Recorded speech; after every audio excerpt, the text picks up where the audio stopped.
പത്രപ്രവർത്തന രംഗത്ത് 4 പതിറ്റാണ്ടിലേറെ അനുഭവ സമ്പത്തുള്ള ഒരു പത്രപ്രവർത്തകനാണ് ശ്രീ ജഗദീഷ് ബാബു. ഇന്ന് അദ്ദേഹമാണ് നമ്മളോടൊപ്പം ഉള്ളത്. നമസ്കാരം സർ. നമസ്കാരം. VS അച്യുതാനന്ദന് 102 വയസ്സ്, കമ്മ്യൂണിസ്റ്റ് പാർട്ടിക്ക് 100 വയസ്സ്. VS അച്യുതാനന്ദനെ ഒരു കമ്മ്യൂണിസ്റ്റ് എന്ന നിലയിൽ താങ്കൾ എങ്ങനെയാണ് വിലയിരുത്തുന്നത്? VS 102 വയസ്സ് കഴിഞ്ഞ സന്ദർഭത്തിൽ അനാരോഗ്യം ബാധിച്ച് മരണവുമായി പോരാടിക്കൊണ്ട് തിരുവനന്തപുരത്ത് സ്വകാര്യ ആശുപത്രിയിൽ കഴിയുകയാണ്. ഈ സന്ദർഭത്തിൽ ഒരു കമ്മ്യൂണിസ്റ്റുകാരൻ എന്ന നിലയിൽ VSനെ വിലയിരുത്തുമ്പോൾ ഏതു കാലത്തും ഒരു പോരാളിയായിരുന്നു VS. ഇപ്പോൾ മരണത്തോടും പോരിട്ട് കൊണ്ടിരിക്കുകയാണ്. കാരണം ഓരോ ദിവസവും നേരം പുലരുന്നത് VSന് എന്ത് സംഭവിച്ചു, VSൻ്റെ ആരോഗ്യസ്ഥിതി എന്താണ് എന്ന് മലയാളി ചോദിച്ചുകൊണ്ടാണ് ഓരോ ദിവസവും കടന്നു പോകുന്നത്. അപ്പോൾ ഒരു കമ്മ്യൂണിസ്റ്റ് നേതാവ് കമ്മ്യൂണിസ്റ്റ് പാർട്ടി പിളർന്നപ്പോൾ ഇറങ്ങി വന്ന 32 പേരിൽ അവശേഷിക്കുന്ന ഏക നേതാവാണ്. അപ്പോൾ അദ്ദേഹത്തിൻ്റെ ആയുസ്, ആ ആയുസിന് വേണ്ടിയുള്ള പ്രാർത്ഥനയാണ് കേരളത്തിൽ കാണുന്നത്. ഒരു തികഞ്ഞ കമ്മ്യൂണിസ്റ്റുകാരനാണ് VS.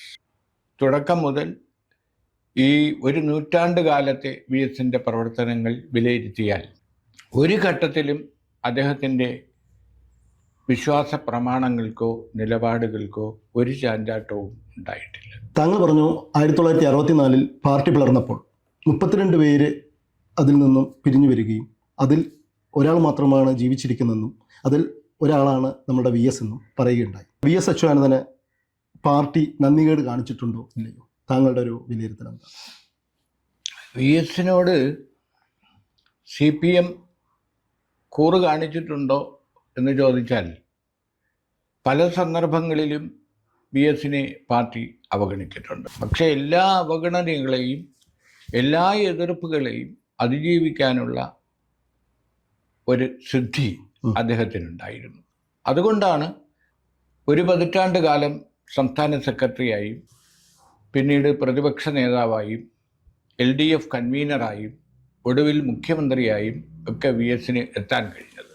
VSനെ സംബന്ധിച്ചിടത്തോളം ഒരു പിൻബലവുമില്ലാതെയാണ് അദ്ദേഹം രാഷ്ട്രീയത്തിലേക്ക് കടന്നു വരുന്നത്. കാരണം ബാല്യത്തിൽ തന്നെ അച്ഛനും അമ്മയും നഷ്ടപ്പെട്ടു. അപ്പോൾ ബാല്യകാലം എന്ന് പറയുന്നത് പുള്ളിക്ക് അത് VSന് ഒരിക്കലും ഓർക്കാൻ ഇഷ്ടമില്ലാത്ത കാര്യങ്ങൾ. കാരണം വസൂരി വന്ന് അമ്മയും, അത് കഴിഞ്ഞ് ജ്വരം ബാധിച്ച് അച്ഛനും. അപ്പം അന്ന് വസൂരി ബാധിക്കുന്ന ആളുകളെ വീട്ടിനടുത്തുള്ള ഒഴിഞ്ഞ പ്രദേശത്ത് കുടിൽ കെട്ടി അതിൽ താമസിപ്പിക്കുകയും അവർ മരിച്ചു കഴിയുമ്പോൾ ആ കുടിൽ കത്തിച്ച് കളയുകയും ചെയ്യും. അപ്പോൾ കുട്ടിയായിരുന്ന VSനെയും കൊണ്ട് അമ്മയെ കാണണം എന്ന് വാശി പിടിച്ച് VS കരയുമ്പോൾ അച്ഛൻ അമ്മയെ കാണിക്കാൻ കൊണ്ടുപോകുമായിരുന്നു. അപ്പോൾ VS അന്ന് ഓലയുടെ ഇടയിലൂടെ അമ്മ തന്നെ കാണുന്നുണ്ടാവും എന്ന് കരുതിയിരുന്നു. ഇതെല്ലാം ഒരിക്കൽ VS തന്നെയാണ് ഓർമ്മിച്ച് പറയുകയുണ്ടായി. അത് പറയാൻ കാരണം എപ്പോഴാണ് താങ്കൾ നിരീശ്വരവാദിയായത് എന്ന് ചോദിച്ചപ്പോഴാണ് പഴയ കാലത്ത് തൻ്റെ ബാല്യകാലത്ത് എല്ലാ ദൈവങ്ങളെയും വിളിച്ചപ്പോൾ അമ്മയോ അച്ഛനെയോ തനിക്ക് വിട്ടു നൽകാത്ത, അവരുടെ ജീവൻ രക്ഷിക്കാത്ത ആ ദൈവങ്ങളെ എനിക്ക് വേണ്ട, പിന്നെ എന്തിന് ഞാൻ ദൈവങ്ങളെ കാണണം, അതിൽ വിശ്വസിക്കണം. VSനും വസൂരി വന്നിരുന്നോ? ഇല്ല. അപ്പോൾ അങ്ങനെയുള്ള ബാല്യകാലം മുതൽ അദ്ദേഹത്തിൻ്റെ വളർച്ചയുടെ ഒരു ഘട്ടത്തിലും അദ്ദേഹത്തിനെ കൈകൊടുത്ത് ഉയർത്താനോ സഹായിക്കാനോ ഒന്നും ആരും ഉണ്ടായില്ല. അദ്ദേഹത്തിന് ചേച്ചി ഉണ്ടായിരുന്നു എന്നുള്ളൊരു ചേച്ചി, അത് കുടുംബപരമായ കാര്യം. ഞാൻ രാഷ്ട്രീയത്തെക്കുറിച്ചാണ് പറയുന്നത്. ഇപ്പോൾ സഖാവ് P കൃഷ്ണപിള്ളയാണ് VSനെ രാഷ്ട്രീയത്തിലേക്ക് കൊണ്ടുവരുന്നതും അദ്ദേഹത്തിനെ പടിപടിയായി വളർത്തിക്കൊണ്ടുവരുന്നതും. അതിനുശേഷം ഒരിക്കലും VSന് അതുപോലൊരു രക്ഷിതാവ് വഴികാട്ടി ഉണ്ടായിട്ടില്ല. VS അനേകം സഖാക്കൾക്ക്, അനേകം നേതാക്കൾക്ക് വഴികാട്ടിയായി മാറുകയായിരുന്നു. അപ്പോൾ ഒരു ഒറ്റയാൾ പട്ടാളം തന്നെയായിരുന്നു. എന്നും എതിർ ശബ്ദങ്ങളെ സ്നേഹിക്കുകയും എതിർപ്പുകളെ അതിജീവിക്കുകയും വിയോജിപ്പുകൾ രേഖപ്പെടുത്തുകയും ഒഴുക്കിനെതിരെ നീന്തുകയും ചെയ്തിരുന്ന. ശരിയാണ്. ഞാനപ്പോൾ അവിടെ ഒരു കാര്യം ചോദിക്കുകയാണ്. ഇപ്പോൾ ഒഴുക്കിനെതിരെ നീന്തുകയും ഒരുപാട് പേരെ പാർട്ടിയിലേക്ക് കൊണ്ടുവരികയും ചെയ്തിട്ടുള്ളതാണ് VS. പക്ഷേ VSനെ തന്നെ മാരാരിക്കുളത്ത് അദ്ദേഹത്തിൻ്റെ സ്വന്തം നാട്ടിൽ ആലപ്പുഴയിൽ അദ്ദേഹത്തിനെ പാർട്ടിക്കാരെ തന്നെ തോൽപ്പിക്കാനുണ്ടായ ഒരു സംഭവം ഉണ്ടായിരുന്നു, താങ്കൾക്ക് അറിയാമായിരിക്കാം. അപ്പോൾ അത് ശരിക്കും പറഞ്ഞു കഴിഞ്ഞാൽ ഇത്രയും പേരെ കൊണ്ടുവന്ന അവസ്ഥയ്ക്ക് അദ്ദേഹം എന്തുകൊണ്ടാണ് പാർട്ടിക്കാർ അദ്ദേഹത്തെ തോൽപ്പിക്കാനുണ്ടായ കാരണം? താങ്കളുടെ ഒരു വിലയിരുത്തൽ എന്താണ് അതിൻ്റെ? കാരണം വിട്ടുവീഴ്ചകളില്ലാത്ത ഒരു നേതാവായിരുന്നു അന്നും ഇന്നും VS.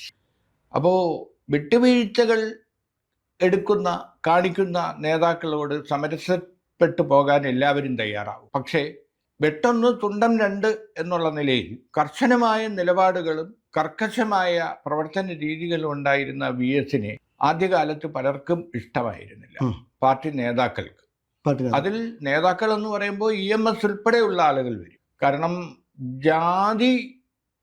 ജാതി അന്നും ഇന്നും ഈ CPM-നകത്തും CPI-നകത്തും എല്ലാം ഉണ്ട്. കാരണം സവർണരാണ് പാർട്ടിയുടെ ഉന്നത കമ്മിറ്റികളിൽ എത്തിയിരുന്നത്. കേന്ദ്ര കമ്മിറ്റിയിലായാലും PB-യിലായാലും വളരെ വൈകിയാണ് ബാലാനന്ദനും VS-ഉം PB-യിലെത്തുന്നത്. അതുതന്നെ അവരെ ഒരിക്കലും ഒഴിവാക്കി നിർത്താൻ പറ്റാത്ത ഒരവസ്ഥ വന്നപ്പോഴാണ് അവരെ PB-യിൽ ഉൾപ്പെടുത്തുന്നത്. അപ്പോൾ അങ്ങനെയുള്ള VS മാരാരിക്കുളത്ത് മത്സരിക്കുമ്പോൾ ഭാവി മുഖ്യമന്ത്രി ആകും എന്ന പ്രചരണം പോലും ഉണ്ടായിരുന്നു. ആ സന്ദർഭത്തിലാണ് ഇന്നത്തെ പോലെ വിഭാഗീയതയൊന്നും പറയാത്ത കാലമാണ്. ആ കാലത്താണ് ഫ്രാൻസിസ് എന്ന് പറയുന്ന കോൺഗ്രസ് നേതാവിനോട് നിസ്സാര വോട്ടിന് VS പരാജയപ്പെടുന്നത്. പക്ഷേ ആ മാരാരിക്കുളം അട്ടിമറി VS-ന്റെ രാഷ്ട്രീയ ജീവിതത്തിൽ വലിയ വഴിത്തിരിവായിരുന്നു. കാരണം പാർട്ടിക്കകത്ത് തന്നെ നേതാക്കളും അല്ലാത്തവരുമായ ശത്രുക്കൾ തനിക്കുണ്ട് എന്ന് VS തിരിച്ചറിയുന്നത് ആ അട്ടിമറി തോൽവിയോടെ. അത് മാരാരിക്കുളം കൊണ്ട് അവസാനിക്കുന്നില്ല. വർഷങ്ങൾക്ക് ശേഷം മലമ്പുഴയിൽ ഏത് കമ്മ്യൂണിസ്റ്റ് നേതാവ് നിന്നാലും വിജയിക്കുന്ന മണ്ഡലമാണ് മലമ്പുഴ. EK നേനാരും PV കുഞ്ഞിക്കണ്ണനും T ശിവദാസമേനോനും അടക്കമുള്ള എല്ലാ നേതാക്കളും 400,000-ലേറെ വോട്ടുകൾക്ക് ജയിച്ച മണ്ഡലമാണ് മലമ്പുഴ. ആ മണ്ഡലത്തിൽ VS ആദ്യമായി മത്സരിക്കാൻ എത്തിയപ്പോൾ VS പരാജയപ്പെടാൻ ഇടയുണ്ട്, മാരാരിക്കുളം ആവർത്തിക്കാൻ ഇടയുണ്ട് എന്ന് അദ്ദേഹത്തെ അറിയിക്കുന്നത് ഞാനാണ്. അതിനുള്ള ഭാഗ്യമോ നിർഭാഗ്യമോ എനിക്കുണ്ടായി. കാരണം ചില പോക്കറ്റുകളിൽ, ചില പഞ്ചായത്തുകളിൽ, മലമ്പുഴ മണ്ഡലത്തിലെ പഞ്ചായത്തുകളിൽ VS-ന് വോട്ട് കുറയുമെന്നും VS-ന്റെ ഭൂരിപക്ഷം കുറയുമെന്നും തോൽപ്പിക്കാൻ പോലും സാധ്യതയുണ്ട് എന്നുള്ള വിവരമാണ് എനിക്ക് കിട്ടുന്നത്. ഈ വിവരം അറിയിക്കാനായി ഞാൻ ആദ്യം അന്ന് ചീഫ് എഡിറ്റർ MS മണിയെയാണ് വിളിക്കുന്നത്. അതെ, കേരളകൗമുദി മണിസാറിനെയാണ് വിളിക്കുന്നത്. അപ്പോൾ മണിസാർ പറഞ്ഞു VS-നെ കാണൂ, പെട്ടെന്ന് അറിയിക്കൂ. അങ്ങനെ അന്ന് പാലക്കാട് റെസ്റ്റ് ഹൗസിൽ 11-ാം നമ്പർ മുറിയിൽ താമസിച്ചിരുന്ന VS-നെ കണ്ട് ഞാൻ ഈ വിവരം പറയുകയാണ്, വൈകുന്നേരം ഒരു 7 മണിയോടെ. അപ്പോൾ VS എന്നോട് ചോദിച്ചത്, താൻ അങ്ങനെ പറയാൻ എന്താ കാരണം, എങ്ങനെ വോട്ട് കുറയുമെന്ന് പറയും. അപ്പം ഞാൻ അതിൻ്റെ കാരണങ്ങളൊക്കെ വിശദീകരിച്ചു. എല്ലാം കേട്ടിട്ട് സ്വസിദ്ധമായ ഒരു തൊഴുകയ്യോടെ പറഞ്ഞു, എല്ലാം പരിശോധിക്കാം, ഞാൻ വിളിക്കാം. പിറ്റേ ദിവസം അതേ സമയത്ത് VS എന്നെ വിളിച്ചിട്ട് പറഞ്ഞ്, താൻ പറഞ്ഞതെല്ലാം ശരിയാണ്. അപ്പോൾ അത് പരിഹരിക്കാൻ പ്രഭാകരനെയും, ഇപ്പോഴത്തെ മലമ്പുഴ പ്രഭാകരനെയും മുൻ MP NN കൃഷ്ണദാസിനെയും ഏൽപ്പിച്ചിട്ടുണ്ട്. അവരെല്ലാം പരിഹരിക്കുമെന്ന്. പിന്നെ വോട്ടെണ്ണി കഴിയുമ്പോൾ എതിർ സ്ഥാനാർത്ഥി സതീശൻ പാച്ചേനി വളരെ വോട്ട് പിടിക്കുകയും VS കഷ്ടിച്ച് ഒരു ഭൂരിപക്ഷത്തിന് വിജയിക്കുകയും ചെയ്തു. ആ സന്ദർഭത്തിൽ VS എന്നെ വീണ്ടും വിളിച്ചു. അന്ന് ഞാൻ കൗണ്ടിംഗ് സ്റ്റേഷനിലായിരുന്നു. പാലക്കാട് മിഷൻ ഹൈസ്കൂളിലെ കൗണ്ടിംഗ് സ്റ്റേഷനിൽ നിൽക്കുമ്പോഴാണ് VS മൊബൈലിൽ വിളിച്ചിട്ട് വരാൻ പറഞ്ഞു. അന്ന് ജില്ലാ കമ്മിറ്റി ആഫീസ്, ഇപ്പോൾ വിക്ടോറിയ കോളേജിൻ്റെ മുന്നിലുള്ള ആഫീസിൽ ചെല്ലുമ്പോൾ VS ആഫീസിന് പുറത്ത് ആ ജനാലയിലൂടെ പുറത്തേക്ക് നോക്കി അങ്ങനെ നിൽക്കുകയാണ്. ചെന്നോടം തന്നെ എന്നോട് പറഞ്ഞു, മണിയെ വിളിക്കൂ. അപ്പോൾ മണിസാറിനെ വിളിച്ച് കൊടുത്തപ്പോഴത്തേക്ക് മണിയോട് പറഞ്ഞു, ഇത് എൻ്റെ വിജയമല്ല, ആ സതീശനാണ് വിജയിച്ചത്. സതീശനാണ് വിജയിച്ചത്, ഇതെൻ്റെ വിജയമല്ല. പിന്നെ മണിയുടെ ലേഖകനും തന്ന വിവരം കിട്ടിയിരുന്നില്ലെങ്കിൽ എന്താകുമായിരുന്നു എന്ന് പറഞ്ഞ ഒരു 10 മിനിറ്റോളം സംസാരിച്ചു. അപ്പോൾ എനിക്ക് തോന്നുന്നത് VS-ന്റെ ജീവിതത്തിൽ രണ്ടാമതൊരു തിരിച്ചടി ഒഴിവാക്കാൻ ഉള്ള നിയോഗം എനിക്കും നമ്മുടെ പത്രാധിപരായിരുന്ന MS മണിക്കും ഉണ്ടായി എന്നുള്ളത് ഒരു വലിയ കാര്യമായി ഞാൻ കരുതുന്നു. ഈ VS നല്ല വ്യക്തിത്വത്തിൻ്റെ ഉടമയാണോ? വി എസ് ലളിത ജീവിതത്തിൻ്റെ ഉടമയായിരുന്നു. അപ്പോൾ വി എസിൻ്റെ ഒരു ജീവിത രീതി എന്ന് പറയുന്നത്, ഈ ബ്രിട്ടീഷ് പട്ടാളം മരിച്ചു എന്ന് കരുതി ബയണറ്റ് കാലിൽ കുത്തിയിറക്കി ഒരു ചാക്കിൽ കെട്ടി കാട്ടിൽ ഉപേക്ഷിച്ച നിലയിലാണ്, അവിടെ നിന്നാണ് വി എസ് ജീവിതത്തിലേക്ക് തിരിച്ചു വരുന്നത്. അപ്പോൾ ഒരു ഘട്ടത്തിൽ മരിച്ചു എന്ന് കരുതിയ വി എസ് ആണ് വീണ്ടും ഉയർത്തെഴുന്നേൽക്കുന്നത്. അപ്പോൾ അങ്ങനെയുള്ള വി എസ് ജീവിതത്തിൽ ഒരുപാട് നിഷ്ഠകൾ, ഭക്ഷണ രീതിയിലായാലും, ഇപ്പോൾ രാവിലെ എന്ത് തിരക്കുള്ള ദിവസമായാലും രാവിലെ എഴുന്നേൽക്കുകയും അദ്ദേഹം നടക്കുകയും ചെയ്യും. അതിപ്പോൾ കയ്യിൽ മുണ്ട് കൊടുത്ത് ബനിയന് വിട്ട് സ്വസിദ്ധമായ നടത്ത കേരളീയരെല്ലാം കണ്ടിട്ടുള്ളതാണ്. അതുപോലെ തന്നെ വൈകുന്നേരങ്ങളിൽ.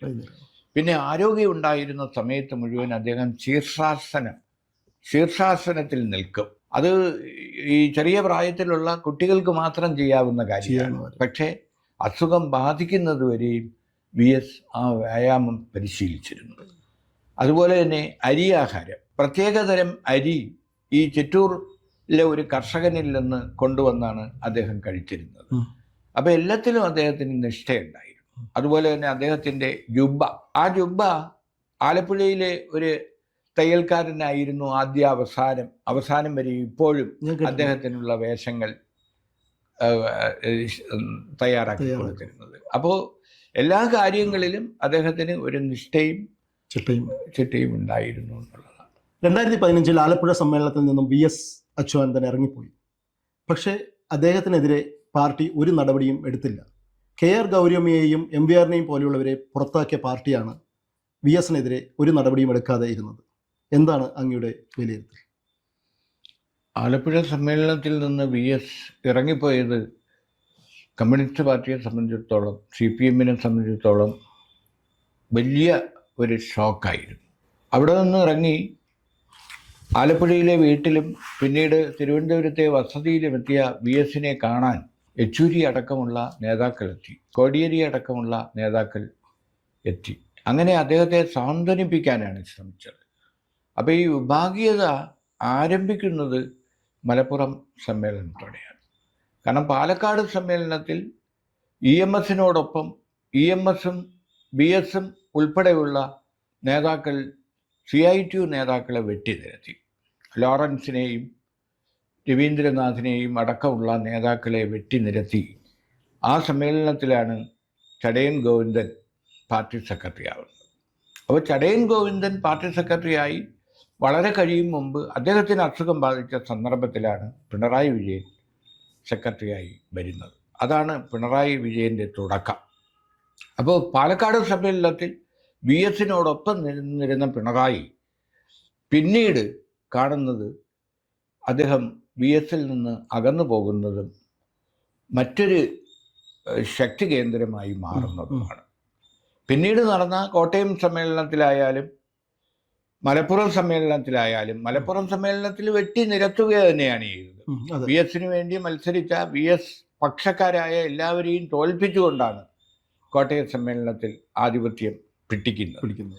കോട്ടയം സമ്മേളനവും അതുപോലെ വളരെ ഇതായിരുന്നു.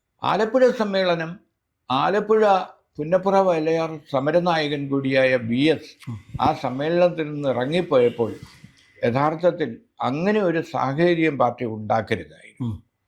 പിന്നീട് രതീഷ് ചോദിച്ച ചോദ്യം, MVR-ഉം ഗൗരിയമ്മയും അച്ചടക്കം ലംഘിപ്പിച്ചപ്പോൾ പുറത്താക്കിയില്ലേ എന്നത്. കാരണം BS-നുണ്ടായിരുന്ന ഒരു പ്രത്യേകത, BS എപ്പോഴും പാർട്ടിക്കുള്ളിൽ നിന്നുകൊണ്ട് ആണ് വിമർശനങ്ങൾ ഉയർത്തിയിരുന്നത്. കാരണം ഇവിടെ നിന്ന് ഇറങ്ങിപ്പോകുമ്പോഴും അദ്ദേഹത്തിന് ആ ഇറങ്ങിപ്പോകാനുള്ള കാരണങ്ങൾ വിശദീകരിക്കാൻ കഴിഞ്ഞിരുന്നു. അപ്പോൾ പാർട്ടിക്കുള്ളിൽ നിന്നുകൊണ്ടുള്ള ഒരു സമരം തന്നെയാണ് BS ഏത് കാലത്ത് നടത്തിയിട്ടുള്ളത്. ഗൗരിയമ്മയും MVR-ഉം അങ്ങനെയല്ല. കാരണം ഗൗരിയമ്മ പരസ്യമായി പാർട്ടിയെ വിമർശിക്കുന്ന, പരസ്യമായി നേതാക്കളെ ചോദ്യം ചെയ്യുന്ന അവസ്ഥയിലേക്ക് വന്നു. ആ ഘട്ടത്തിലാണ് പാർട്ടി ഗൗരിയമ്മയെ പുറത്താക്കുന്നത്. MVR ബദൽ രേഖയുമായി തുടർന്നുണ്ടായ പ്രശ്നങ്ങളിൽ MVR-ഉം അതേ നിലപാട് സ്വീകരിക്കും. പക്ഷേ ഏത് പ്രതിസന്ധിയിലും പാർട്ടിയുടെ അച്ചടക്കത്തിനുള്ളിൽ, പാർട്ടിയുടെ കളത്തിനുള്ളിൽ നിന്നുകൊണ്ട് ഫൈറ്റ് ചെയ്യുക, അങ്ങനെ ആ ഫൈറ്റിൽ വിജയം നേടുക എന്നതായിരുന്നു VS-ന്റെ ശൈലി. അതിനൊരിക്കലും വ്യത്യാസമുണ്ടായിട്ടില്ല. കാരണം ഇപ്പോൾ സ്ഥാനാർത്ഥിത്വം നിഷേധിച്ചു. PB 2 നേതാക്കളും മത്സരിക്കേണ്ട, PB അംഗങ്ങളായ VS-ഉം പിണറായിയും മത്സരിക്കേണ്ട എന്ന് തീരുമാനിച്ചു. ഞാനത് ചോദിക്കാൻ ഒഴിവാക്കി നിർത്തിയിരുന്നു അവരെ ഒരു സമയത്ത്, ഇല്ലേ? മത്സരിക്കേണ്ട എന്ന് തീരുമാനിച്ചു. അങ്ങനെ വന്നപ്പോൾ നമ്മുടെ കേരളത്തിലെ പ്രമുഖരായ സാംസ്കാരിക നായകരും പ്രഗത്ഭരായ വ്യക്തികളും അന്നത്തെ ജനറൽ സെക്രട്ടറി പ്രകാശ് കാരാട്ടിനെ വിളിക്കുകയും കത്തെഴുതുകയും മാധ്യമങ്ങളൊക്കെ തന്നെ VS-ന് സ്ഥാനാർത്ഥിത്വം നിഷേധിച്ചതിനെ കുറിച്ച് എഴുതുകയും ഒക്കെ ചെയ്തു. വലിയ വിവാദങ്ങളായി. മാത്രവുമല്ല, ഏതാണ്ട് 8 or 9 ജില്ലാ കമ്മിറ്റികൾ VS സ്ഥാനാർത്ഥിയാകണം എന്ന് പ്രമേയം പാസാക്കി. പല ജില്ലകളിലും പ്രകടനം നടന്നു. ആ സന്ദർഭത്തിലാണ് ചരിത്രത്തിലാദ്യമായി CPM എടുത്ത തീരുമാനം തിരുത്തി VS-നെ സ്ഥാനാർത്ഥിയാക്കാൻ തീരുമാനിച്ചത്. ഒരുപക്ഷെ കമ്മ്യൂണിസ്റ്റ് പാർട്ടികളുടെ ചരിത്രത്തിൽ ഇത് ആദ്യത്തെയും അവസാനത്തെയും സംഭവമായിരിക്കും. ലാവ്ലിൻ കേസിലെ VS സ്വീകരിച്ച നിലപാട് എന്തായിരുന്നു അങ്ങയുടെ? ലാവ്ലിൻ കമ്പനിയുമായി ഉണ്ടാക്കിയ കരാർ, അത് G. കാർത്തികേയൻ വൈദ്യുതി മന്ത്രിയായിരുന്ന കാലത്താണ് ആ കരാറിൻ്റെ തുടക്കം. പക്ഷേ ആ കരാർ ഒപ്പിട്ടതും അത് നടപ്പിലാക്കിയതും പിണറായി വൈദ്യുതി മന്ത്രിയായിരുന്ന കാലത്താണ്. അപ്പോൾ ലാവ്ലിൻ കമ്പനിയുമായി ഉണ്ടാക്കിയ കരാർ അനാവശ്യമാണെന്നും അത് ദൂർത്താണെന്നും E. ബാലാനന്ദൻ അധ്യക്ഷനായ കമ്മിറ്റി കണ്ടെത്തുകയും പാർട്ടിക്ക് റിപ്പോർട്ട് നൽകുകയും ചെയ്തിരുന്നു. അപ്പോൾ E. ബാലാനന്ദൻ അന്ന് വൈദ്യുതി ബോർഡിൻ്റെ അഡ്വൈസറി കമ്മിറ്റി ചെയർമാനായി. അപ്പോൾ ബാലാനന്ദനെ പോലെയുള്ള ഒരു സീനിയർ PB അംഗം അധ്യക്ഷനായ കമ്മിറ്റി ലാവ്ലിൻ കരാർ നമുക്ക് സംസ്ഥാനത്തിന് നഷ്ടമാണെന്നും അത് അഴിമതിക്ക് വഴിവെക്കുമെന്നും ചൂണ്ടിക്കാണിച്ച സ്ഥിതിക്ക് അത് ഒഴിവാക്കണം, അത് നടപ്പാക്കാൻ പാടില്ല എന്നതായിരുന്നു പിണറായിയുടെ VS-ന്റെ നിലപാട്. പക്ഷേ അന്ന് പാർട്ടി ജനറൽ സെക്രട്ടറി ആയിരുന്ന സുർജിത്തും കാരാട്ടും യെച്ചൂരിയും ഒക്കെ അടക്കമുള്ള നേതാക്കൾ ഇടപെട്ടിട്ട് തന്നെയാണ് ലാവ്ലിൻ യാഥാർത്ഥ്യമാക്കുന്നത്. അപ്പോൾ അക്കാര്യങ്ങളെല്ലാം നേരിട്ടറിയുന്ന ഒരു PB അംഗം ആയിരുന്നു VS. അപ്പോൾ പാർട്ടിയെ സംബന്ധിച്ചിടത്തോളം ലാവ്ലിൻ പാർട്ടിയുടെ ഒരു താല്പര്യം കൂടിയായിരുന്നു. അപ്പോൾ അത് സംബന്ധിച്ച വിവരങ്ങൾ VS പുറത്തു പറഞ്ഞു, കർക്കശമായ നിലപാട് സ്വീകരിച്ചു. കാരണം CBI അന്വേഷണം, ഹൈക്കോടതി CBI അന്വേഷണത്തിന് ഉത്തരവിടുന്ന ഘട്ടത്തിൽ പോലും പാർട്ടി അത് അംഗീകരിക്കാൻ തയ്യാറല്ലാതെ രാഷ്ട്രീയമായും നിയമപരമായും ലാവ്ലിൻ കേസിനെ നേരിട്ട സന്ദർഭങ്ങളിലെല്ലാം VS തൻ്റെ നിലപാടിൽ ഉറച്ചു നിന്നു. ഇപ്പോൾ എത്രയോ വർഷങ്ങൾ കഴിഞ്ഞിരിക്കുന്നു. ലാവ്ലിൻ കേസ് ഇപ്പോഴും സുപ്രീം കോടതിയുടെ പരിഗണനയിലാണ്. 34-35 പ്രാവശ്യം ആ കേസുകൾ മാറ്റിവെക്കപ്പെടുന്നു. അപ്പോൾ കുറ്റവിമുക്തനാക്കിയ കൂട്ടത്തിലാണ് പിണറായി. കാരണം ലാവ്ലിൻ കേസിലെ പ്രതികളിൽ 7-8 പ്രതികളിൽ 3 പേരെ കോടതി ശിക്ഷിക്കുകയും ബാക്കിയുള്ളവരെ ഒഴിവാക്കുകയും ചെയ്തു. അപ്പോൾ പിണറായി അടക്കമുള്ളവരെ ഒഴിവാക്കിയത് ചോദ്യം ചെയ്തുകൊണ്ട് ശിക്ഷിക്കപ്പെട്ടവരും കേസന്വേഷിച്ച CBIയും കൊടുത്ത അപ്പീലാണ് ഇപ്പോഴും സുപ്രീം കോടതിയുടെ പരിഗണനയിലുള്ളത്. അപ്പോൾ ഇന്ന് വരെ ലാവ്ലിൻ കേസിൽ VS സ്വീകരിച്ച നിലപാട് VS തിരുത്തിയിട്ടേയില്ല. VS സ്വീകരിക്കുന്ന നിലപാടുകളിലും ഒരിക്കലും ഒരു മാറ്റം വരുത്താറില്ല. ആ നിലപാട് അതിൽ ഉറച്ചു തന്നെ നിൽക്കുന്ന ഒരാളാണ് VS അച്യുതാനന്ദൻ. നിലപാടുകളിൽ ഉറച്ചു നിൽക്കുന്ന ആളാണ്. അതിനുദാഹരണമാണ് നമ്മളെ കൂടംകുളം ആണവോർജ പദ്ധതി. കൂടംകുളത്തേക്ക് അന്ന് പോകാൻ പാടില്ല എന്ന് പാർട്ടി PB നിർദ്ദേശിച്ചു. ആ നിർദ്ദേശം സംസ്ഥാന നേതൃത്വവും ആവശ്യപ്പെട്ടിരുന്നു. പക്ഷെ എല്ലാ വിലക്കുകളും ലംഘിച്ചുകൊണ്ട് VS അന്ന് അവിടേക്ക് പോയി. അപ്പോൾ VS-നെ സംബന്ധിച്ചിടത്തോളം ശരിയാണെന്ന് തോന്നുന്ന കാര്യങ്ങളിൽ മുറുകെ പിടിക്കുകയും അതിൻ്റെ വിജയത്തിന് വേണ്ടി അവസാനം വരെ പോരാടുകയും ചെയ്യുന്ന ഒരു സ്വഭാവം ഈ അഴിമതി കേസുകളിലെല്ലാം പ്രതിഫലിക്കുന്നതാണ്. കാരണം താഴെയുള്ള കോടതി മുതൽ സുപ്രീം കോടതി വരെ പോരാടിയ കേസുകൾ. ഇപ്പോൾ ഐസ്ക്രീം പാർലർ, കാരണം കുഞ്ഞാലിക്കുട്ടിയുമായി ഒരു സോഫ്റ്റ് കോർണർ പിണറായി വിജയനും മുഖ്യമന്ത്രിയായിരുന്ന EK നയനാർക്കും ഒക്കെ ഉണ്ടായിരുന്നു എന്നുള്ളത് എല്ലാവർക്കും അറിയാം. അപ്പം അന്ന് അഡ്വക്കേറ്റ് ജനറലായിരുന്ന കക്ഷിയുമായി ചേർന്ന് പിണറായി വിജയനും കൂട്ടരും പിണറായിക്ക് അനുകൂലമായ ഒരു നിലപാട് സ്വീകരിച്ച സന്ദർഭത്തിലാണ് കേസുമായി VS താഴെ കോടതി മുതൽ സുപ്രീം കോടതി വരെ പോയത്. ഒരു പക്ഷേ കേരളം കണ്ട പെൺവാണിഭ കേസുകളിൽ ഏറ്റവും വിവാദങ്ങൾ ഉണ്ടാക്കുകയും ഒരു ഘട്ടത്തിൽ കുഞ്ഞാലിക്കുട്ടിയുടെ രാജിക്ക് പോലും വഴിവെക്കുകയും ചെയ്ത ആ പോരാട്ടത്തിൽ പാർട്ടി യഥാർത്ഥത്തിൽ VSനെ കൈവിട്ടു എന്ന് തന്നെ പറയാം. പക്ഷെ എന്നാലും പറ്റിയാൽ പട്ടാളം പോലെ VS സുപ്രീം കോടതി വരെ പോരാടി. ഇടമലയാർ അഴിമതി കേസിലും അത് തന്നെയാണ് സ്ഥിതി. R ബാലകൃഷ്ണപിള്ളയെ ശിക്ഷിക്കുന്നതുവരെ ആ പോരാട്ടം തുടർന്നു. പാമോയിൽ കേസിലും അതുപോലെ തന്നെയാണ്.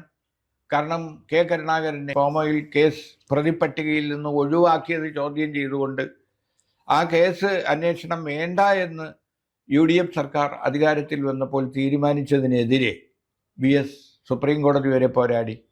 ആ കേസ് ഇപ്പോഴും നിലവിലുണ്ട്. കാരണം കരുണാകരനും പത്മകുമാറും അടക്കമുള്ള പ്രതികളൊക്കെ മരിച്ചെങ്കിലും അതിൽ മുൻ ചീഫ് സെക്രട്ടറി ജിജി തോംസൺ, അതുപോലെ തന്നെ അന്നത്തെ സിവിൽ സപ്ലൈസ് വകുപ്പ് സെക്രട്ടറി ആയിരുന്ന തോമസ്, ഇവർ രണ്ടുപേരും ഇപ്പോഴും ആ കേസ് നേരിട്ടുകൊണ്ടിരിക്കുകയാണ്.